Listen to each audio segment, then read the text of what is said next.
Hello, രാവിലെ ഒരു 11:30 കഴിച്ചിട്ടുണ്ടായിരുന്നു. ഒരു ഗ്ലാസ് ചായയും 2 ബ്രെഡും കഴിച്ചു. പിന്നെ ഒരു നെയ്യപ്പം ഇരിക്കുന്നുണ്ട്, അപ്പോൾ അതും കൂടെ എടുത്ത് കഴിച്ചിട്ടുണ്ടായിരുന്നു കേട്ടോ. ഇന്ന് ലൈറ്റായിട്ടാണ് ഫുഡ് കഴിക്കുന്നത്. പിന്നെ രാവിലത്തെ ബ്രേക്ക്ഫാസ്റ്റ് പുട്ടും മീൻകറിയായിരുന്നു. അങ്ങനെ അതും കഴിച്ചിട്ടുണ്ടായിരുന്നു. എനിക്കൊന്ന് പുറത്ത് പോകണമായിരുന്നു. ബാക്കി ഫുഡൊക്കെ പുറത്തുനിന്നാണ് കേട്ടോ. അങ്ങനെ പുട്ടും മീൻകറിയൊക്കെ കഴിച്ച് നോക്കിയപ്പോൾ പോപ്കോൺ ഇരിപ്പുണ്ടായിരുന്നു, അതും ഉണ്ടാക്കി കഴിച്ചു. ഒരു പപ്സും കൂടെ വാങ്ങിച്ച് കഴിച്ചു. തൊട്ടടുത്ത് തന്നെ കടമുണ്ട്.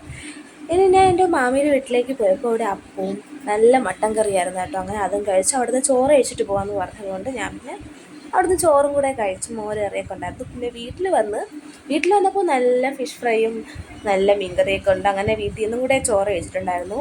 പിന്നെ വിശക്കാൻ തുടങ്ങിയപ്പോൾ ഒരു മാഗി ഉണ്ടാക്കി കഴിച്ചു. പിന്നെ എൻ്റെ ഫ്രണ്ടിൻ്റെ വീട്ടിലേക്ക് ഞാൻ ഒന്ന് പോയി. അപ്പോൾ അവിടെ നല്ല പുട്ടും മീൻകറിയും ഉണ്ടായിരുന്നു. രാവിലത്തെ പുട്ടാണ് കേട്ടോ, നല്ല ചൂട് മീൻകറിയായിരുന്നു. പിന്നെ പുറത്ത് പോയി പെറോട്ടയും നെയ്മീനും പിന്നെ ഷാർജയൊക്കെ വാങ്ങിച്ചു കൊടുത്തിട്ടുണ്ടായിരുന്നു. നമുക്കിങ്ങനെ പായസവും പപ്പടവും പഴവും കൂടെയൊക്കെ കൂട്ടി കഴിക്കാൻ പറ്റിയൊരു സ്പോട്ട് ഉണ്ട് കേട്ടോ. അങ്ങനെ അവിടെ പോയി പായസമൊക്കെ കഴിച്ചു.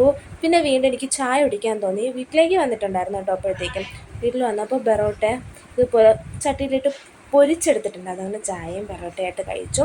പിന്നെ ഞാൻ പുറത്ത് പോയി എൻ്റെ ഇത്താരെ വീട്ടിലേക്ക് പോയപ്പോൾ അവിടെ നല്ല ചോറും ചമ്മന്തിയൊക്കെ ഉണ്ടെന്ന് പറഞ്ഞവൾ. അങ്ങനെ ഇത്തിരി ചോറും ചമ്മന്തിയും നല്ല മാങ്ങയിട്ട മീൻകറിയൊക്കെ ആയിട്ട് കഴിച്ചു. പിന്നെ അവിടെ നിന്ന് തിരിച്ച് വരുന്ന വഴിക്ക് ഗ്ലാസ് ചായയും പഞ്ഞൊക്കെ വാങ്ങിച്ചു കുടിച്ചിട്ടുണ്ടായിരുന്നു. പിന്നെ വീട്ടിൽ വന്നപ്പോൾ രാത്രിയത്തേക്ക് നല്ല മീൻകറി വയ്ക്കുന്നുണ്ടായിരുന്നു കേട്ടോ. അപ്പോൾ 2 അപ്പവും ചുട്ട് മീൻകറിയായിട്ട് ഞാൻ കഴിച്ചു. അപ്പോൾ ഇന്ന് ഇത്രയേ ഉള്ളൂ. ലൈറ്റ് ആയിട്ടുള്ള ഫുഡാണ് കേട്ടോ.